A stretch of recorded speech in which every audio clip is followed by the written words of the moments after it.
పోలీసుల పేరుతో దోపిడీలు చేస్తున్న ఇద్దరు అంతర్జిల్లాల నేరస్తులను రూరల్ పోలీసులు అరెస్ట్ చేశారు. వారి నుండి 57,000 నగదు, పల్సర్ మోటార్ సైకిల్ను స్వాధీనం చేసుకున్నారు. వీరిలో ఒకరు సరిహద్దు భద్రతా దళంలో పనిచేసిన మాజీ సైనికుడు కావటం గమనించాల్సిన అంశం. కేసు వివరాలను రూరల్ పోలీస్ స్టేషన్లో తెనాలి డీఎస్పీ బి జనార్దన్ రావు వెల్లడించారు. ఆ ఇద్దరు నకిలీ పోలీసులు బాపట్ల జిల్లా చీరాలపట్నం రామ్నగర్ ఏరియాకు చెందినవారు. తెనాలి పరిసరాల్లో బైకుపై తిరుగుతూ వృద్ధులను టార్గెట్ చేస్తున్నారు.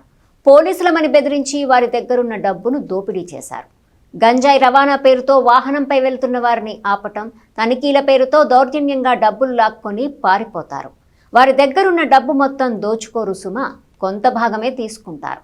అదేమంటే వారిపై జాలి కాదు, మొత్తం దోచేస్తే నేరుగా పోలీస్ స్టేషన్కు వెళతారనే భయంతో ఎట్టకేలకు వారి ఆట కట్టింది.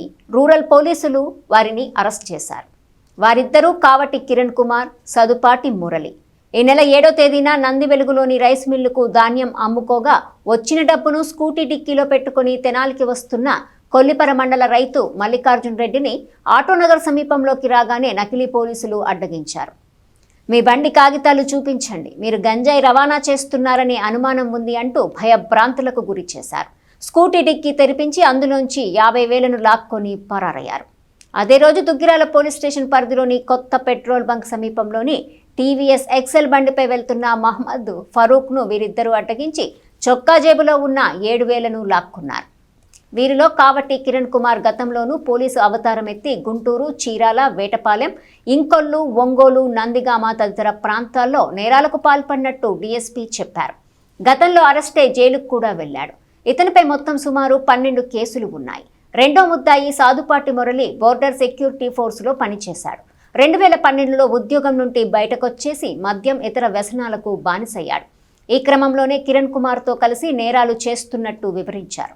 ఫిర్యాదు అందిన వెంటనే సకాలంలో స్పందించి సాంకేతిక పరిజ్ఞానాన్ని ఉపయోగించి నిందితులను పట్టుకున్న Tenali rural SI K Anand, సిబ్బందిని పర్యవేక్షించిన తెనాలి రూరల్ సిఐ నాయబ్ రసూల్ను డీఎస్పీ అభినందించారు.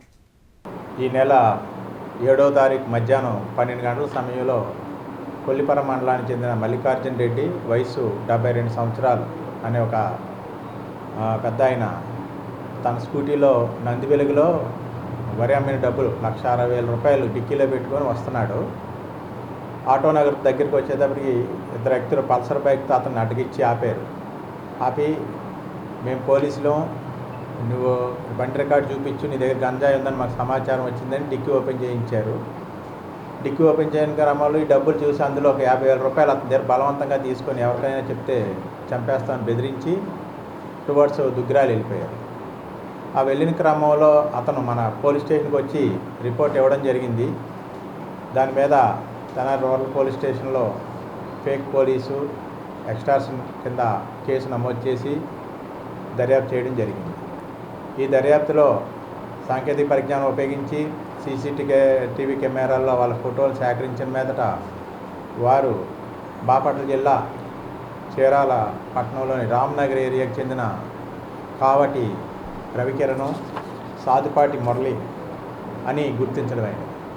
వీరిని అరెస్ట్ చేసి పట్టుకున్న క్రమంలో వారు ఇక్కడ ఈ పెద్దాయన్ని అడ్డగించి 50,000 తీసుకొని టువర్డ్స్ దుగ్గిరాలు పోతూ అక్కడ కూడా ఫరూక్ అని ఆయన టీవీఎస్ ఎక్సెల్ మీద వెళ్తూ ఉంటే అతన్ని ఒంటరిగా వెళ్ళడం చూశారు. అతను కూడా పెట్రోల్ బంక్ దగ్గర ఆపి నీ జేబులో కాగితాలు తీయి, బండి కాగితాలు తీయి, గంజాయి ఉందని బెదిరించి 7,000 రూపాయలు లాక్కున్నారు. దాని మీద అక్కడ కూడా కేసు రిజిస్టర్ అయింది. ఈ 2 కేసులు మనం పట్టుకున్నప్పుడు వారు కన్ఫెషన్ చేశారు.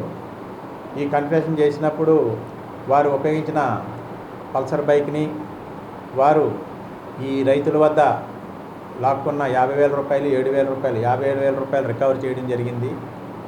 వీరిని విచారించిన క్రమంలో మనకు తెలిసింది ఏంటంటే ఈ కావటి కిరణ్ కుమార్ మీద 12 కేసులు ఉన్నాయి. ఈ ఫేక్ పోలీసులు అని ఒంటరిగా వెళ్తున్న వృద్ధులను టార్గెట్ చేసిన కేసులే 5 కేసులు ఉన్నాయి వారి మీద.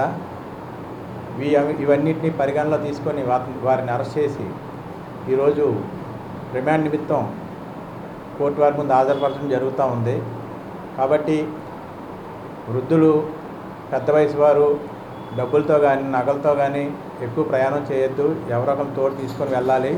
లేని పక్షంలో వీళ్ళు ఇట్లాగే టార్గెట్ చేసి అందరినీ కూడా దోచుకోవడం జరుగుతూ ఉంది. వీరిని ఈరోజు మనం రిమైండ్ చేయడం జరిగింది.